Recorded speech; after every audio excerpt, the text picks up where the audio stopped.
자영업자 하시는 분들이 저희 직설 시청자들이 많으신 모양입니다. 수없이 많은 문자와 메일과 사전 질문이 저한테 들어옵니다. 고용원 있는 자영업자신 모양인데 최저임금 올라서 종업원 해고하고 있다. 이게 내가 겪는 지금 이 현상이다. 근데 왜 이렇게 해석은 분분하냐? 이거 좀 정답을 좀 내려달라. 교수님한테 이런 좀 부탁이 좀 왔습니다. 저는 이미 뭐 분명하게 이야기를 했습니다. 최저임금이 수치가 85%가 맞는지 안 맞는지는 시청자 입장에서는 알 길은 없으나 신 교수님의 지속적인 지적은 자영업자와 그다음에 영세 중소기업 이쪽들, 그러니까 중견기업 이하의 기업들은 최저임금이 결정적이고요. 거기다가 이제 이 교수님 말씀하신 52시간이라는 데, 근데 52시간 같은 경우에는 아직은 대기업 같은 경우에만 적용이 되니까 그건 아직까지는 중소는 아니니까 저는 80% 이상이 지금 최저임금이 결정적일 거고요. 금년에 10.9% 올린 것이 금년 내내 유효하기 때문에 금년 내내 지금 이와 같은 이야기를 우리는 반복할 것이고 그다음에 우리 박 교수님은 계속해서 제조업 이야기할 것이고 정부는 계속해서 두고 보자 할 것이고 그 사이에 1년 동안에 아마 고용이나 경제 성장이나 소득은 또 깜짝 놀랄 수준만큼 더 처져 있을 것이다. 저는 그래서 이런 토론이 이제 더 이상 저는 의미가 없다고 좋습니다. 보는 거죠. 그럼 박 교수님도 이 상황이 고용 상황, 저 소득 격차 상황이 더 개선될 거다라는 기대는 안 하고 계시는 것 같습니다. 지금 정부가 정책 기조라든지 이런 걸 바꾸지 않는다면 사실 가능성이 없다. 생각이 되고요. 어떻게 바꿔야 됩니까? 말씀드린 것처럼 뭐 기본적으로는 세 가지를 이야기를 하고 있습니다. 하나는 우리 이 제조업 위기가 기본적으로 제조업이 고부가가치화로 진화가 되는 게 단절된 문제다. 경제 구조를 바꿔줘야 된다. 기본적으로 제조업 진화가 일어날 수 있는 또 좀 더 작은 기업 집단 단위, 전문화된 기업 집단들이 경쟁하고 중간재 산업들이 더 독립적으로 경쟁할 수 있는 경제 구조를 바꾸는 개혁이 필요하다. 그게 이제 중장기적인 효과가 나오겠죠. 근데 그 중간에 취약 산업들 문제, 조선, 자동차 해결해야 됩니다. 그러기 위해서는 단기적인 대책으로 아우터 오천처럼 독일에서 했던 것처럼 그런 노사정 협의를 통한 취약 산업들 대책. 단기, 중기 대책이겠죠. 그런 부분들을 실행해야 된다. 그리고 마지막으로 단기적이고 또 중기적인 것을 재정적인 측면에서 아까 재분배 정책을 저는 강화해야 된다고 생각합니다. 효과적으로 해야 될 뿐만 아니라 그 수준 자체도 더 높여서 어려움을 극복하는 단기적인 브릿지를 하는 역할을 해야 된다라는 생각이고요. 최저임금 문제는 지금 올해 같은 경우에 우리가 현행 법상으로도 업종에 따라 차등할 수 있습니다. 최저임금은 사실은 모든 업종에 최저라는 의미이기 때문에 업종별 차등한다는 건 좀 어폐가 있는 말이긴 하지만 지금 현재 우리가 2년간에 많이 오르고 또 이제 최저임금을 올려도 3입법이나 이런 걸 통해서 오히려 대기업들은 빠져나가요.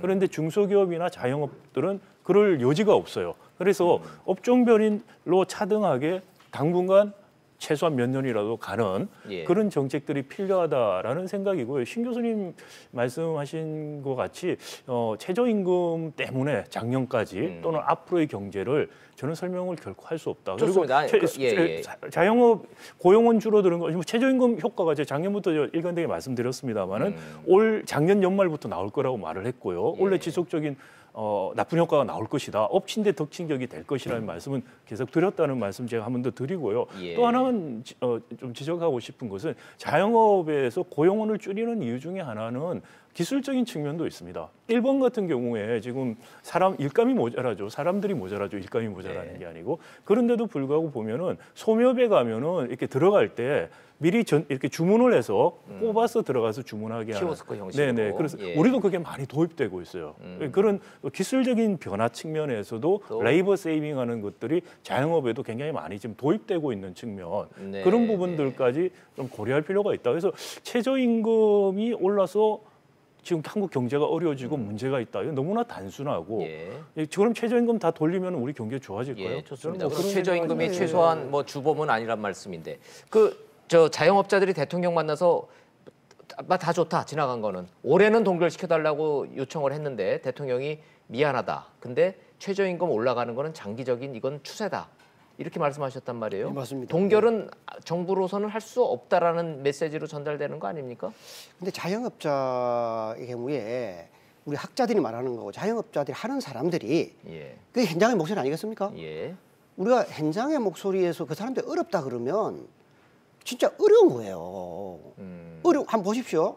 요 근래 지나가다 보면 자영업자들 가운데 문 닫는 데가 참 많습니다. 그렇죠. 100만이 넘었으니까요. 눈에 보이는데 그걸 아니라 그러면 그럼 뭐로 설명할 것 같아요? 그러니까 제가 말하는 거는 최저임금이 진짜 영향을 주는 곳은 정부가 이 자영업자 가운데 고려를 해야 되고 예. 제가 아까 말했지만은 최저임금이 성공된 정책이 되려고 그러면 성공하는 부분과 그렇지 못한 부분 자체를 명확하게 보여줘야 되는 거예요. 업종별, 금요별 차등화를 잘 해야 되는 거죠. 그러니까 지금 비빔밥 같이 예. 갖다 놔놓고 한쪽이 아니라 그러면 자영업자들은 지금 지나가다 보면 자영업자들 폐쇄하는 곳이 많잖아요. 예. 근데 그걸 갖다 아니라 그러면 그거 뭐 학자가 아니지 눈에 보이는 건데 그걸 어떻게 아니라고 하겠어요. 예. 신 교수님 생각하시는 해법은 뭡니까? 일단 최저임금을 업종별로, 연령별로, 지역별로 한시적으로. 예. 그러니까 이 위기를 더 침몰하는 걸 막기 위해서 한시적으로 적용을 하자.